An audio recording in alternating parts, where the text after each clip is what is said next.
All right. So we are probably just going to give everyone just another minute. It looks like people are still joining.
All right, so it looks like it's just about 6 o'clock, so I'll go ahead and have Virginia start.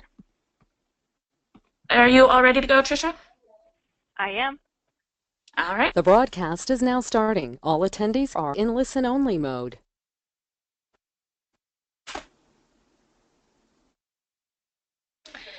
Good day, everyone.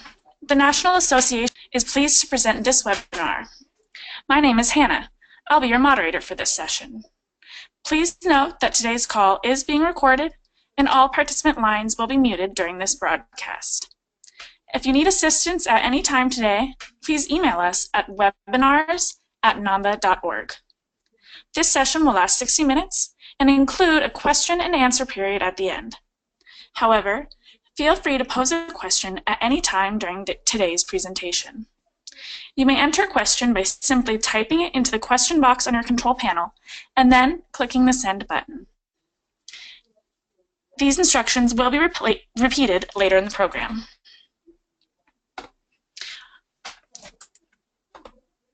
Welcome to Work-Life Balance Wisdom, 7 Smart Strategies for Less Stress and More Success with Tricia Molloy.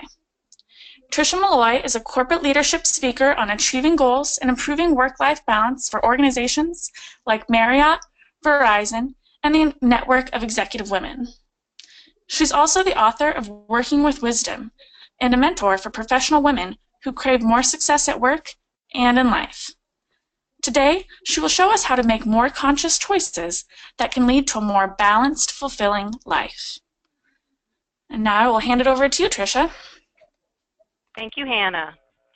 So we will cover a lot of information in the next hour, so I want to make sure you get a copy of the article that summarizes my program and also receive my newsletter. So just send an email to tricia@triciamolloy.com with balance in the subject, and I'll send that out to you. There'll be a lot of information, and also you're going to make some commitments at the end of this webinar. And as we all know, it helps to have a little bit of accountability when it comes to our commitments. So one of the things I'm going to suggest that you do is to find a balance buddy. And if that balance buddy does not happen to be on this webinar, then you will be able to share that article with them and get them up to speed so that you can be accountable to each other when it comes to improving your work-life balance. So before I talk about balance, I thought it would help to know a little bit more about me and how I've used these strategies in my life. So when I think about who I am, the first thing I think about is that I'm the mom of twins, Connor and Allison. Now, this picture wasn't taken too many years ago, but instead of Allison having that chocolate ice cream goatee, now Connor has the goatee. In December, Connor and Allison graduated with honors in 3.5 years from the University of Georgia. Allison was valedictorian of her high school class, and when my friend heard about it, she said to make sure Allison adds it to her resume, and I said, her resume? My resume, mom of valedictorian. So I use these strategies to parent them and also show them how they can achieve their own goals. So continuing with our theme of twos, I have two businesses. I have a marketing company that I started back in 1988, and I've used these strategies to help me balance my life when I had that one business. And then in 2006, I wrote my book, Working with Wisdom, and started my speaking, training, consulting, and mentoring business. I have two homes, one in Marietta, Georgia, and the other is in Gulf Shores, Alabama. It's where I go to rest and recharge and write. And I call it my LA office, Lower Alabama. I have two dogs, Honey and Lucy, golden retrievers, and they remind me to take time to play each day. Oh, and I have one husband, but he loves to cook, so that helps with my balance. So hopefully that will give you some idea of how powerful these strategies can be. And I'd now like to find out what's going on in your life, and when it comes to balance, why do you want balance? So first of all, I encourage you to take notes because what I'm going to share with you deserves to be reflected on. So it might be tomorrow morning when you wake up, it might be next week when you're speaking with a colleague, you'll have that aha moment of, oh, that's what Tricia was talking about. Please feel free to text comments and questions. Hannah's going to let me know when you do. And since this is typically a 90-minute program that I do for companies and at conferences, we're going to cover all 7 strategies, but we're going to go deeper with the first 4. So let's start. When I think about balance, the first thing I think about is why. So my question to you is, if you had more time, energy, and other resources, what would you do? In other words, what would you do if you had more balance in your life? And the reason why I'm starting with that is because I want you to think about the why, because that's going to help you get to the what and then the how. And what we're talking about here is making some changes. It might be learning new skills, it might be developing new habits or breaking some bad habits. And unless you have a very clear why, it's hard to stay motivated to get to that balance. So I'd like you to take a moment and write down 3 work-life balance goals: a professional goal, a personal goal, and a bodacious big dream goal if you had more time and energy and other resources. So let's take a moment to do that, and feel free to text chat what one of those goals might be.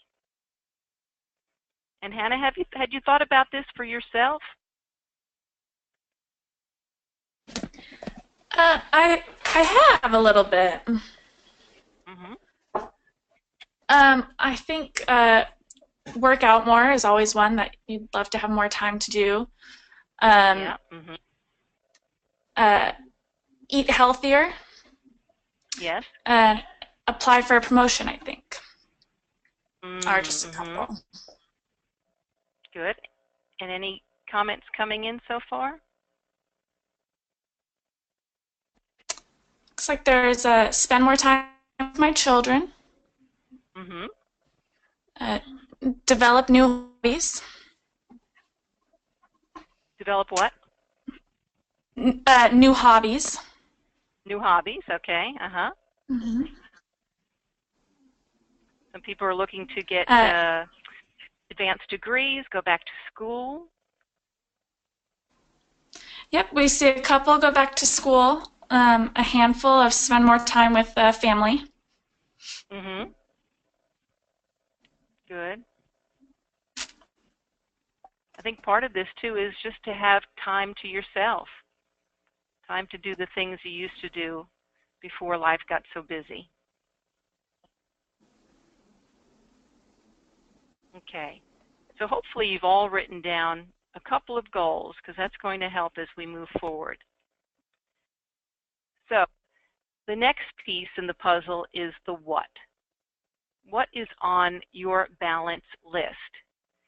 And when I mentor professional women, they will often say, yes, I'm out of balance, but it's not until we start digging a little deeper to figure out exactly what they're balancing. And so it's important to write those things down, the typical responsibilities that you have, because you want to start assessing where you are in each of those areas. So I'm going to give you the most typical areas that most people will write down. You might have a few of your own. I'll be curious to know if I haven't touched on the ones that you would put on your list.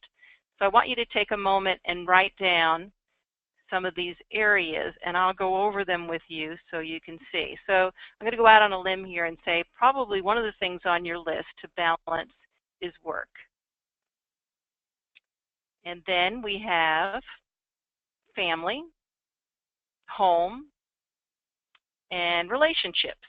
So family, immediate family, home, the physical home itself, and relationships, extended family, friends, co-workers, neighbors. Those are all areas that can become easily out of balance. Then we have health and finances, two big ones. Then there's personal development and fun and recreation. Please don't leave out the fun, even if it gets to the bottom of the list. And then we have spirituality or purpose and service or making a difference. So I'm curious, was there anything that I didn't include in a different category that I might have missed? Anyone have something else on their list besides those categories? No? Okay. No, I think you covered it. Okay, good. So here's what I'd like you to do, and this is something that you can do. We're going to do one of the items now, and then I want you within the next couple of days to go through the other ones. I would like you to rate each of them on a scale from 1 to 10 on where you feel you are in that area. So you write what you think you are now and where you want to go. So the current, and then a slash, and then the goal number. And I'll give you an example to make this clearer. So say you look at your home and your honey-do list and your all those home improvement projects that have been piling up. And so when you think of where you are now with your home, on a scale of 1 to 10, you might say, I'm pretty much at a 4. And then when it comes to your goal, you might say, you know, I'd feel pretty satisfied if I was at a 7. So then you would mark that 4/7. And the idea here is not to be thinking in terms of perfect 10s in all these areas of your life, but just what would make you more satisfied and fulfilled and less stressed. And so I encourage you to do that within the next couple of days with each of those categories. And slowly you will begin to see where you're okay and what needs your time and attention. And that's going to help with creating more balance. So before we go through the balance strategies, I thought I'd share with you a couple of best practices when it comes to work-life balance. So the first is to think of it as fulfillment or satisfaction. Like I said before, not expecting perfect balance because it does not exist. And pursuing that will only add to your frustration and your stress. Another thing is to prioritize. And that exercise is a great way to do that. Identify resources, then ask for help. And sometimes we tend to have a hard time asking for help. Set boundaries and manage expectations, your expectations as well as others.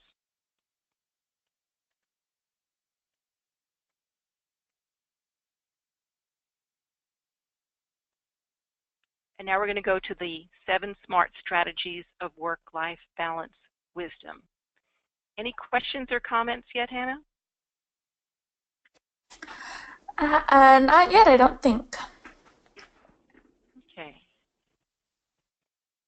So The first strategy that I'm going to talk about is get on purpose. Why are you here? What are you most passionate about? What brings you joy? The most satisfied, fulfilled people that I know that have a good handle on balance are those that are living on purpose.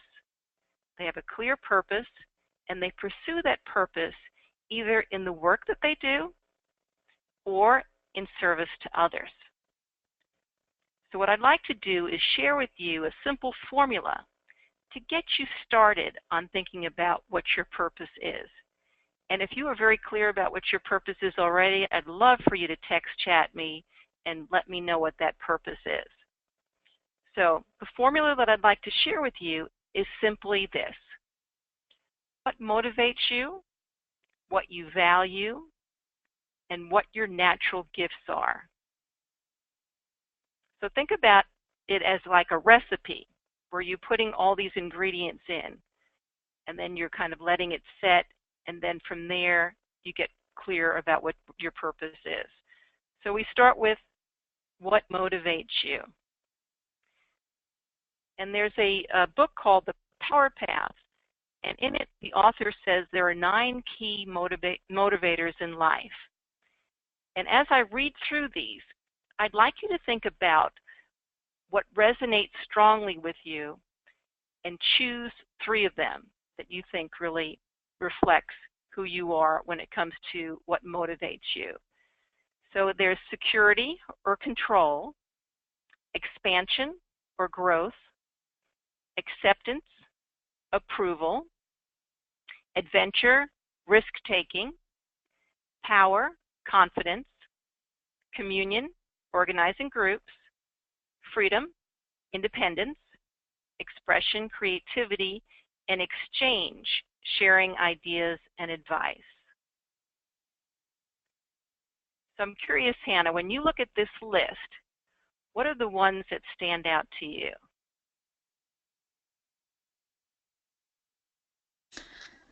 I would say security, acceptance, communion, and Those exchange. 3 are the top ones? Yes. Okay. Yeah, good. Is anybody, I'm curious if you can text chat which ones stand out to you.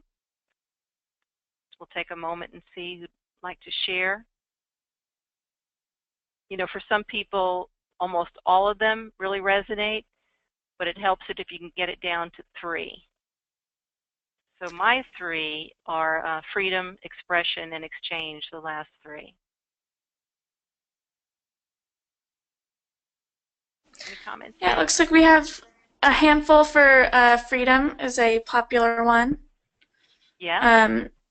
Expansion and Expansion. exchange, I think, are jumping out a lot. Exchange, sharing ideas and advice. I'm not surprised. Good. Okay, so that's the first piece, is to figure out what your 3 key motives are. And the second part is to decide what your values are. So most of us have taken different assessments over the years, and perhaps you've gotten clear that way, or maybe your values have changed over time.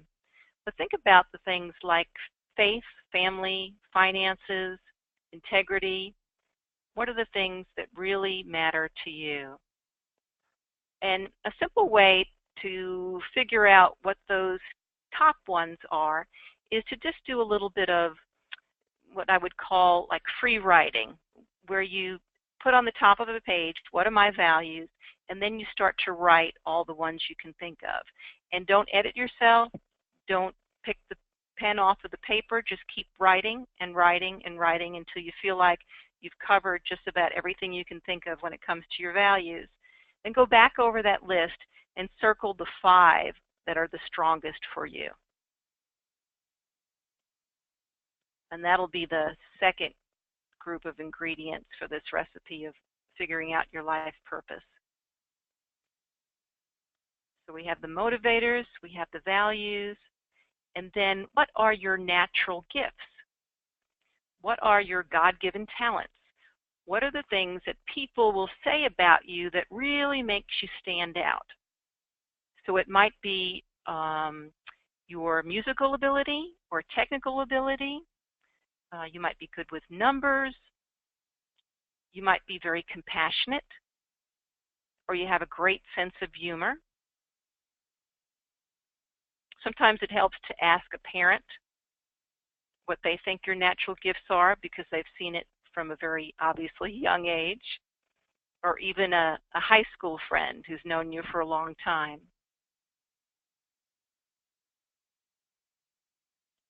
Hannah, what do you think one of your natural gifts are?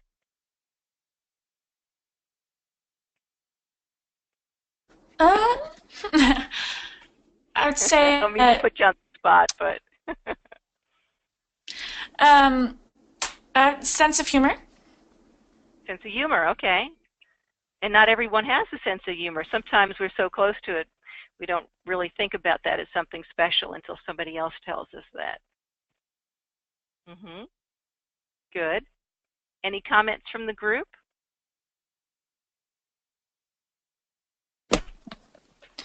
Yeah, it looks like there's intelligence. Intelligence, Else yep. is coming in. Compassion is coming in. Trustworthiness seems to be another popular one. Good. So this is a process that, you're not going to figure it out in the next half hour or so as we're going through this. This takes time, but what I want you to do is just to start to think about it. Think about what motivates you. Think about what you value most. Think about what your natural gifts are, because those really are the ingredients to figure out what your purpose is. And when you figure that out, as I mentioned before, it might be something you can express in your work, or you might do a shift in your position at work, or take on an extra project, or maybe a pro bono work that's going on at your company. But also you can express that life purpose in your service to others, so your volunteer time. So when I did this process probably about 20 years ago, I decided that my life purpose is, through support and by example, I inspire others to follow their dreams and live joyfully on purpose. Now, I did this, like I said, over 20 years ago, so this is way before I had written my book and started my speaking business. I expressed that through my marketing business, but I knew there was something bigger going on, and I know that having this purpose helped to motivate me to write my book and to start my speaking business. I keep this in a frame, and it's right next to me right now on my credenza, and I look at it a lot, and I use it as a guide when I'm making decisions about my business and my personal life. I will ask if this is a way to express my purpose, or perhaps it's just another distraction, and it helps me make decisions. So Steve Jobs said his purpose was to put a ding in the universe, and he did. So think about what your purpose is. Are there any questions around the recipe for life purpose or how to go about doing it? I think the idea is to, start with a rough draft of what that purpose might be, and take some time to kind of sleep on it and kind of fine-tune it, and maybe share it with a few people that you trust, that know you well, and then fine-tune it over a couple of weeks until you have something that really feels like you. And then, as I've done, print it out, frame it, and put it someplace that you'll see every day, because it really will guide you. And treat it with reverence. It can really make a difference in your life, and especially when it comes to creating more balance and fulfillment. Any questions about purpose, Hannah? Nope, it doesn't look like there are any questions at the moment. Okay. So the next strategy we're going to talk about is creating the space. otherwise known as cleaning out the clutter. Clutter distracts and confuses us, it drains our energy, and it keeps us from doing what's most important. It gets in the way of our goals and our dreams, and it keeps us out of balance. So we have physical clutter, like a messy office perhaps, or an overstuffed closet. The clothes no longer fit our size, our lifestyle, or perhaps our era. And then we have technical clutter, and that's information overload, spending too much time on the internet, perhaps on social media sites. It's our over-reliance on our cell phone. And then we have emotional clutter, and that's the stuff that keeps us up at night. So it's the regrets, it's the resentments, it's the what-ifs, it's the unfinished business, it's the unnecessary obligations, it's the toxic people in our lives. I like to say, you know, those are the ones that light up a room when they leave it. So where is your clutter? And how can you start to let it go so you can focus on what's most important and enjoy more balance in your life? One of the things I mentioned when it comes to emotional clutter is unnecessary obligations. And as you will start to notice, I'm a big fan of writing things down and also of ranking things to get more clarity. So I'm going to share with you a simple process to do. And you might want to write down these steps because this is something that you're going to do after the webinar. So I'd like you, just on a legal pad, list all your obligations. And sometimes it helps to think of it in terms of daily, weekly, monthly, and even yearly obligations. So write them all down. It's going to take a little time, but it's definitely going to be worth the effort. It's probably going to be a little daunting when you think about all your obligations. And then what I'd like you to do is to check off the essential ones, the things that are essential for your work responsibilities and your home and personal responsibilities. And then I'd like you to rank the rest on a scale from 1 to 10 in terms of being important. So what you're going to find here with some of these is you're going to probably have on your list a friendship that you've had for many years where you continue to get together with that person maybe a couple times a year, but you've really outgrown each other and it's more out of habit and it's not fulfilling anymore. So that might be, I would assume, under a 7, and it's something that you might want to decide to let go. Or it could be a committee that you've been on for a very long time, and I understand that when we're good at what we do and we get on committees and we're efficient, we're given more and more committee work until sometimes we can start to resent it. So think about any committees that you're on. It might be something to do with your kids' school, or it could be something at work, and see if it's time to also let that go. So when you do that ranking, anything under a 7, I encourage you to drop. Not all at once, but I'm saying a little bit at a time. And that simple exercise will get you to be more discerning when it comes to how you are spending your time and your energy. And if you look back to your why, on why you want more balance, more energy and time and other resources, you'll start to be a little bit more ruthless with your time. So think about doing that. Arianna Huffington, one of her books is called Thrive, really good book. And in it, she talks about this simple exercise as being liberating. Just simply liberating when you start to drop things that are no longer important in your life. And as you notice, when we're talking about each of these strategies, I hope you'll be thinking about it as it relates to your spouse, as it relates to your family members, that you can set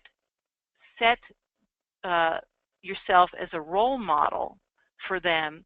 And when they see you doing things like that, they may be inspired to also follow your lead. Hannah, my next question to you is, can you think of anything that you might decide to drop? And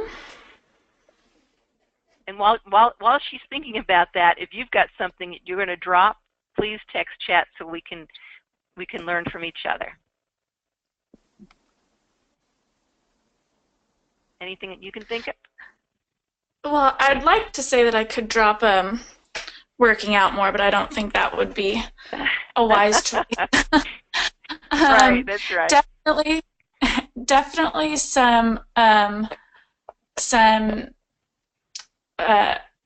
older friendships that aren't necessarily positive or beneficial anymore. Yeah, that's a big one. It's a big one. And sometimes it's newer friendships with someone who's turning into more of a toxic person, right, who just wants to kind of wallow in complaints and all of that. And if that's bringing you down, then maybe it's time to let that person go. Right. Mm-hmm. Yep. Any comments from the group?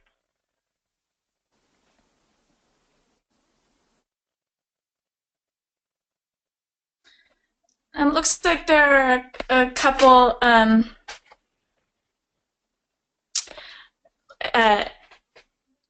extracurricular activity sorts of things. Mm-hmm. Yep. Okay. Hopefully I've got you thinking now. And in general, I find that a lot of times when people talk about being out of balance, they don't give themselves enough credit for what is under their control. And a simple exercise like this can start you to feel like you do have more control over your life when you're letting things like this go. So I hope that's the effect that it has on you. So the next step is manage your energy. Now, energy management is just as important, if not more so, than time management. And we are all vibrational energy beings, and we vibrate at different levels at different times. Now, vibrations is just another word for feelings and emotions. It's our attitude.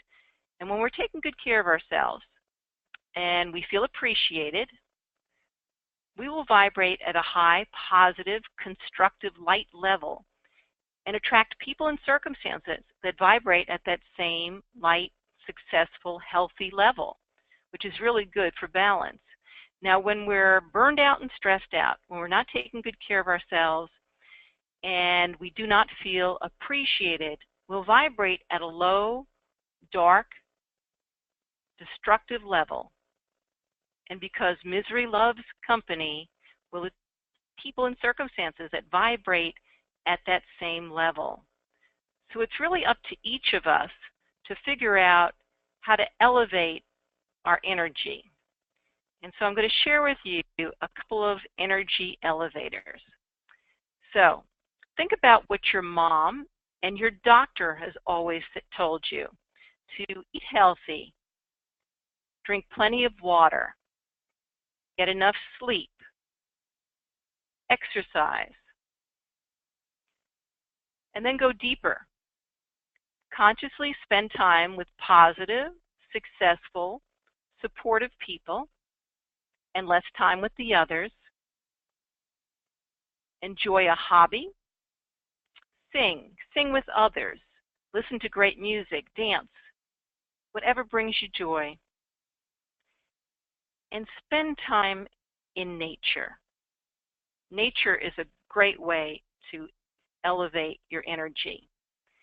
Now, I have a magnificent garden in Atlanta because I am married to a magnificent gardener.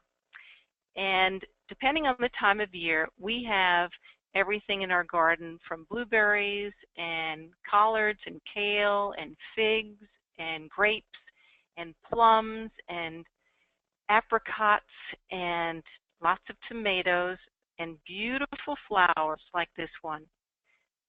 That's how one of the ways that I elevate my energy as I spend time in the garden and take close-up pictures of flowers. So I took this picture a couple of springs ago, and a few days later that flower was gone, but I captured it, and anytime I look at it, it raises my energy, and hopefully it does that for you too. So I have two jobs in the garden. The first job is to walk around the garden with my husband every once in a while and admire all that he has done. And the second is to deadhead the roses. So I'm curious, who here is a gardener, knows about deadheading roses? A rose blooms and then it dies and it stays on the bush and continues to take energy from the bush until you clip it off so that the energy can go to the new blooms. And when my husband handed me my gardening gloves and my clippers and explained that to me, I thought, wow, what a great analogy that is to life. Where can you begin to deadhead what no longer serves you so that you can focus on what really matters and enjoy more balance in your life? So I'd like to open it up to what are some of your energy elevators. Is it spending time with your children or your grandchildren? Is it perhaps a pet? Is it a special hobby? Hannah, how do you elevate your energy?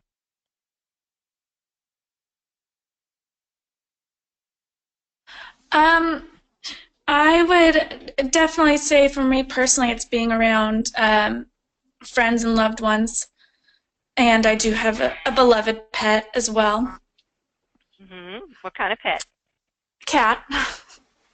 Cat, yeah. Good. Are we getting any comments about how they elevate their energy? Yeah, definitely see reading is coming through. Reading, yep. Looks like there's some for meditation. Meditation. A lot of people are echoing your suggestion of getting out into nature. Even just a brief walk makes a big difference. Yeah, and it looks like spending time with close friends and family is another popular one. Yep. Exercise looks to be coming in as well. Yoga is a great form of exercise. It brings in the meditation element to it with the stretching and breathing and grounding yourself. Yep.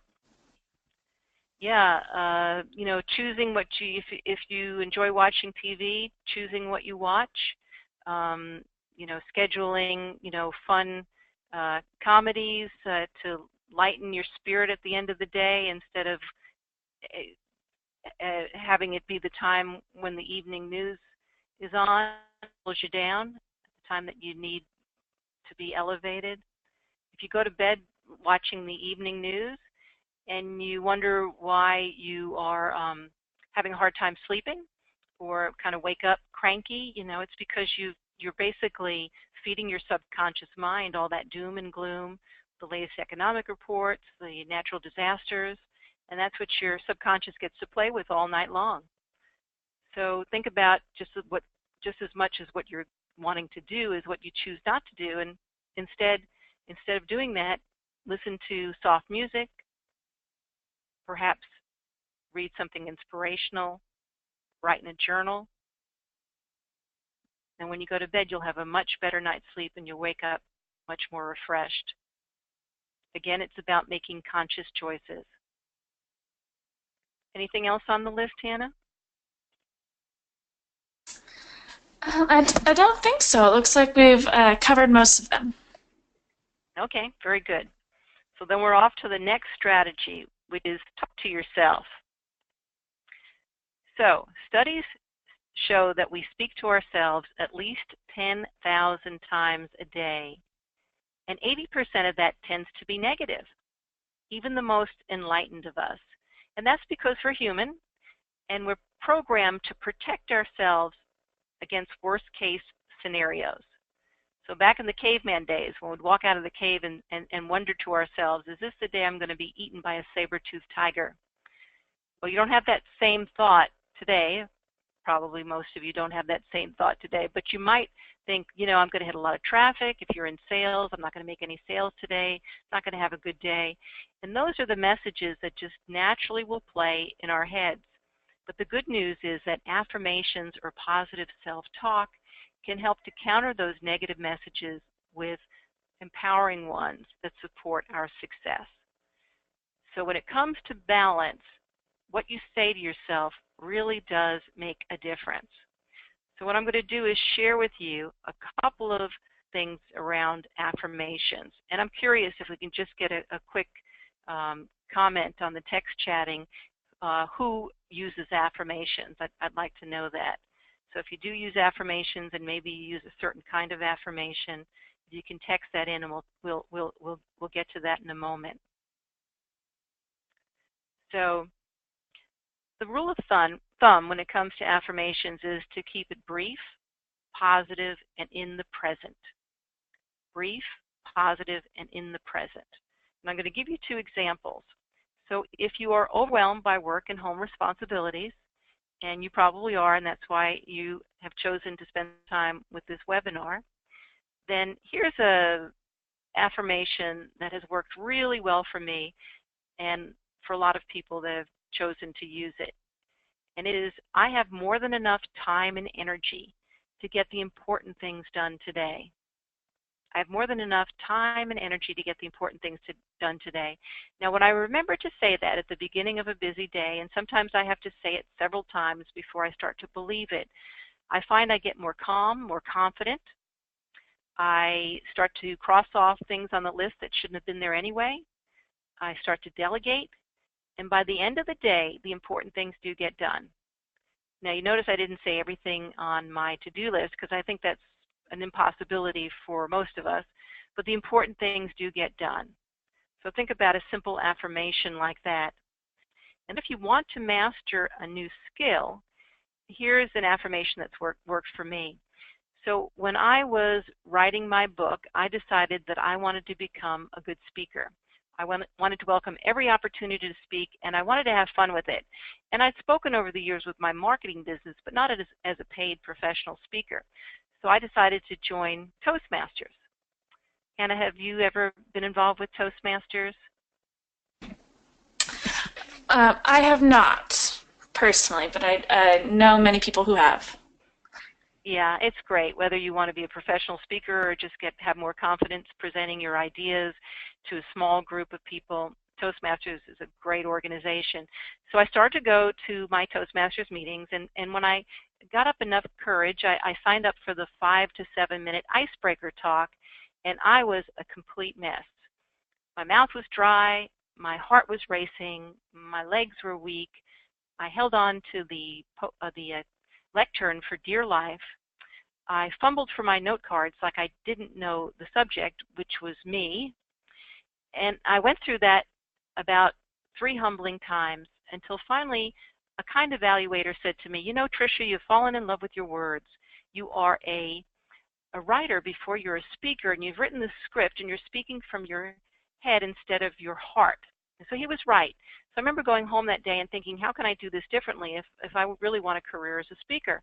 And so I thought about, well, of all the things I'm writing about in my book, why not use an affirmation that will help me be more confident and focused?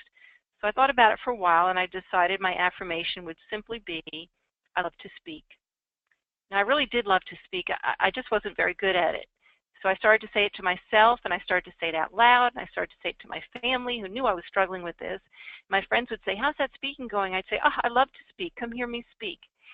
And so I kept saying that to myself, and then all the way to the next Toastmasters meeting in the car, I'm saying to myself, I love to speak, I love to speak, I love to share my wisdom. And I went in there, and a well-meaning member of the group came running over to me and said, I see you're on the agenda today. You're speaking. Are you nervous? And I said, no, I love to speak. Nearly knocked him over. But I did a pretty good job, and I got better and better. So think about the skills you need to master to enjoy more balance in your life.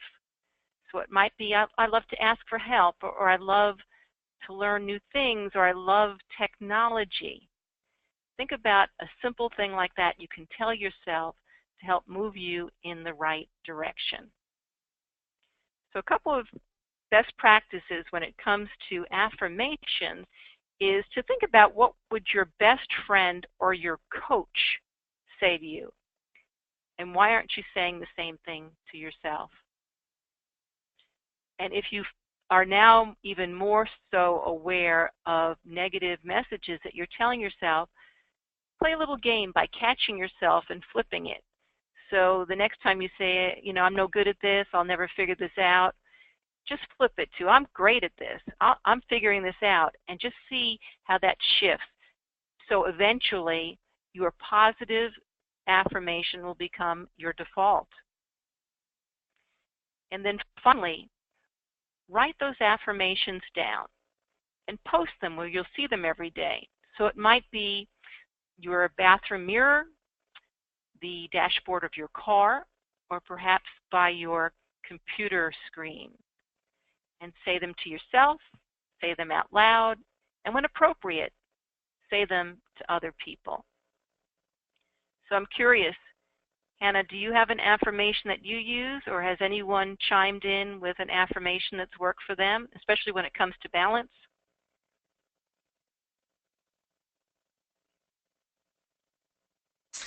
I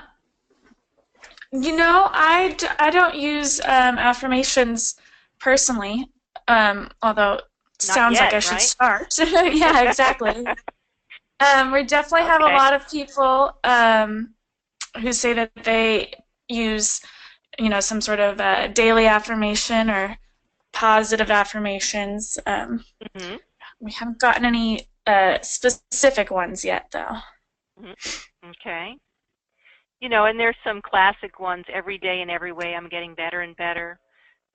And the idea, like I mentioned earlier, is to keep them brief so it's easy to remember and to say and to digest, in your subconscious mind, but also to keep it positive, because it's very easy to say, for an abundance affirmation, to say there is no lack in my life, which really doesn't have nearly enough energy as, abundance flows to me, or however you want to say that.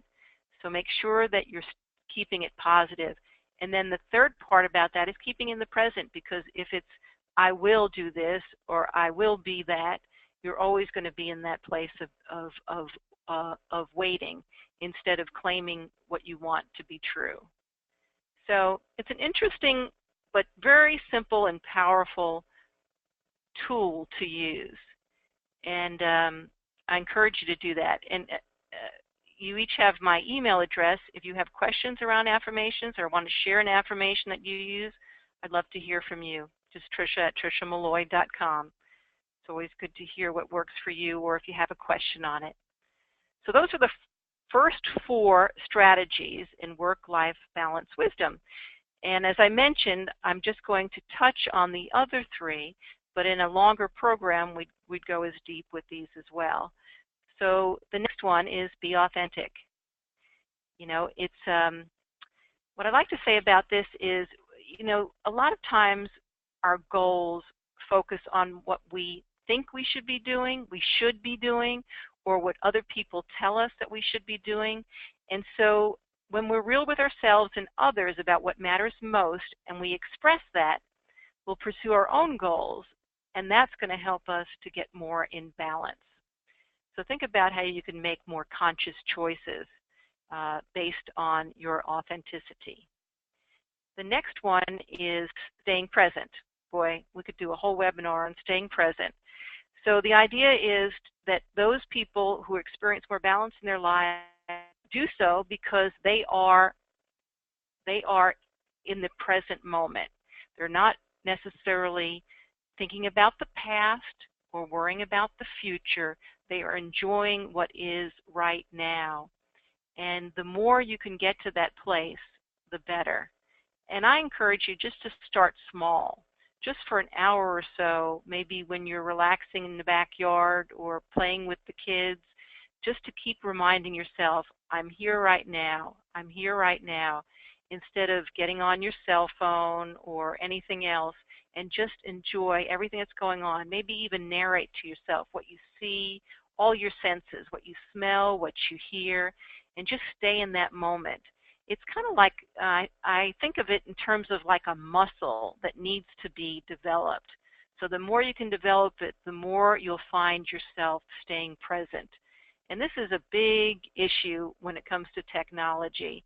But if it resonates with you and you feel like it's going to help you enjoy your life more and have more balance in your life, I really encourage you to do that.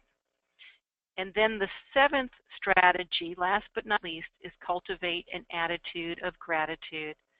Because what we focus on expands, and what we appreciate appreciates. And we tend to focus on, just like when we talked about affirmations, what's not going right and what we don't have instead of what is going right and what we do have. And if we want more balance in our lives, we have to stay positive and focus on what's going right. So one of the simple strategies around this is to keep a gratitude journal, simply a notebook you keep by your nightstand, and a few nights a week, just write down a short list of what you're grateful for that day and include at least one unique entry. And what that does during the day, it gets you to go, what am I going to add to my gratitude journal today? And it keeps you focused on what's going right. So we have get on purpose, create the space, manage your energy, talk to yourself, be authentic, stay present, and cultivate an attitude of gratitude. So here's the commitment part. What I'd like you to do is write down 3 commitments, 3 things that you will commit to play with in the next couple of days. And like we talked about with getting that article, that'll be your refresher. You can share it with someone at home or at work so that you can have a balance, which is really helpful to have that accountability. So I'll give you some examples of what those commitments might be. You might decide to create your life purpose statement, to get really clear about why you're here. You might decide to create the space and clean out an area of clutter, whether it's physical clutter, technical clutter, or emotional clutter. You might choose to manage your energy by scheduling more workouts or spending more time in nature. You might create an affirmation that relates to and supports one of your work-life balance goals. You might start to make more conscious choices and be more authentic in the choices you make. You might start small and focus on being present just for an hour or a half hour a day and allow that muscle to build until you start to become much more present. Or you might decide to begin writing in a gratitude journal. So I'd like you each to write down a couple of those commitments, and if you will, share one of them by text chatting it.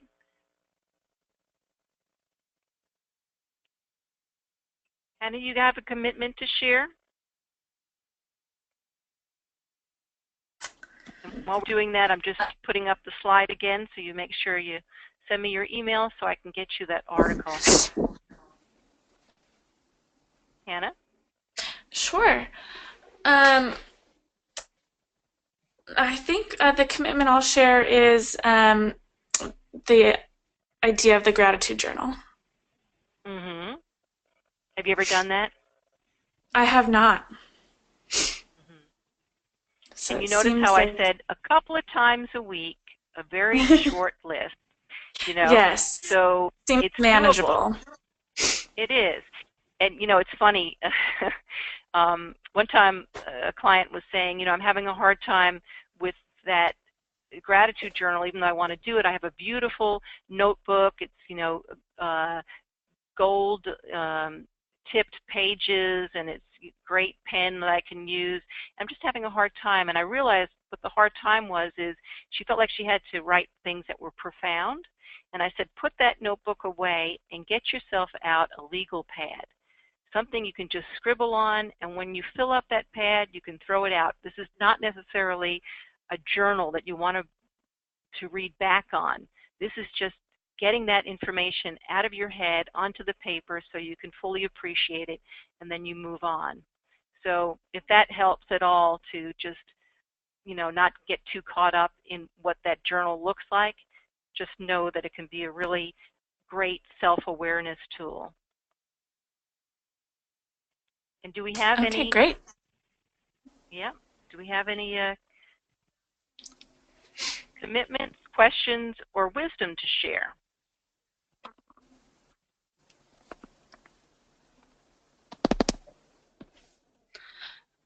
It looks like there's a handful of people that are going to increase their affirmations. Okay, good.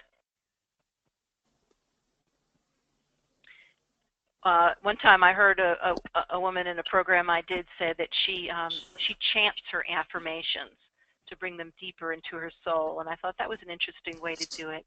And then another person said they write their affirmation fresh every day so that they notice it, so it doesn't become just more clutter. Oh, that's interesting. Yeah, I thought so too. We do have, it looks like there are a couple questions. Okay. What are some other ways to use gratitude that will support my balance? Okay. So one of the ways that we have more balance is through the support of others. So there was a great Gallup poll that came out a few years ago that said the number one reason why someone in a good economy leaves their job is not because they wasn't because it was not enough money or there was too much stress. It was because they simply didn't feel appreciated. Feeling appreciated is a really primal need for most of us. So think about the people who support your success and who help you with your balance. So it could be family members, it could be people at work, your friends, and think about how you can genuinely thank them for all that they do to help you. That's an important piece in the gratitude toolbox, is showing appreciation to others and doing it in a way that fits them. So some people like public recognition, some like private, some would like a little gift, out to eat, whatever it might be, or just a handwritten note that comes in the mail. So think about, for each person, what would be a great way to express sincere gratitude and appreciation to them. And I know we're kind of running to the top of the hour. Are there any other questions before we wrap up? Yeah, we do have a handful of questions. Okay, good. It's easy to get caught up in the status quo. Do you have any strategies you use to evaluate how balanced you are? Oh, gosh, that's such a personal thing. I mean, if you were to look at it from a physiological standpoint, when you're out of balance, you have all those stress-related ailments, the tightness in the chest and the muscles and the shallow breathing, and sometimes it manifests itself in other medical conditions and all. So, a lot of it has to do with really how you feel. Do you feel relaxed? Do you feel in control?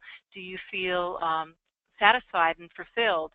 I don't think anybody can really tell you if you're balanced or not. I think it really is a personal thing, and different people have different levels of what they consider balance. So it's a very personal thing too. But it really comes down to, I think, that gut feeling of this feels like I'm living a fulfilled or satisfied life, and that's all I can say about that, I think. Okay, great, thank you. And it seems like that is perfect timing. Looks like we are coming up on 7 o'clock Central Time. I know we're all in different time zones. Right. Do you have any final remarks you'd like to share? Just that I enjoyed spending this time with everyone. If you have questions or comments, feel free to email me. I have a lot of resources on my website, which is triciamolloy.com, and I do this program for companies and at conferences as a keynote talk or a workshop, and of course a webinar like this. So if I can be of assistance, I'd love to hear from you. All right, great, thank you. With that, we conclude this presentation. Thank you everyone for joining us today, and special thanks to Tricia Molloy for a great presentation. We truly appreciate it. A reminder, a recording of this webinar will be available. For questions, contact us at webinars@namba.org. That concludes today's program. Thank you. You may now disconnect.